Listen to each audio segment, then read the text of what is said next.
nemen bijvoorbeeld warindeling. Neem nou maar warindeling. Ja. Ik bedoel, de FNP is heel erg duidelijk, geen warindeling. Ja, Tenzij. Ja.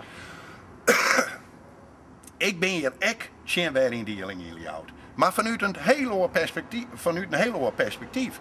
Ik zeg, Ljout is een stad en laat die stad de stad blijven. Deel is uw kwaliteiten, dat ben uw voordelen. En wat wij met al die grijden erbij. He? Een Woningbouw. Woningbouw, we hebben hier een planning van 6000 huizen hier bij jou. Wij horen helemaal niks meer. Wij hadden die ruimte helemaal net nodig. Dus Leeuwarden zo laat als het is. Nee, uw kwaliteit Ja? luidt hem in de stad. Net in de grijden die er omheen lezen. Uw kwaliteit luidt in de stad. Er komen er bijkomende argumenten er nog bij.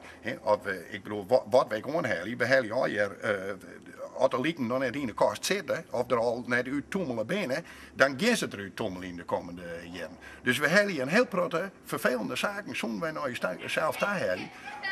Als wij aan die warindeling mooi doen. En dat moet de burger in jou, dat moet hem dat ook realiseren. Dat geeft hem gewoon geld kosten. En want wij hadden de gemeente al uitzichtje laten. De boekhouders hebben al uitzichtje laten. Stel dat wij warindeling gaan.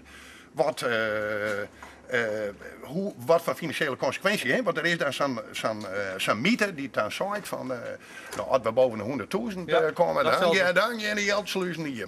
Nou, het is een verhaal van niks. Als wij fuseren gaan met Baansterhem, komt per saldo net een cent bij. Uw voordeel moet halen worden uit het efficiënter werking gaan. En daar is correct luidt een van de zwierigheden.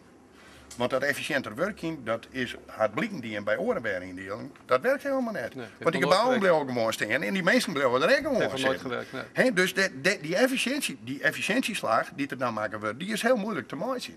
Dus er is heel veel vaart te zeggen voor het hoorn van Ljout als Ljout.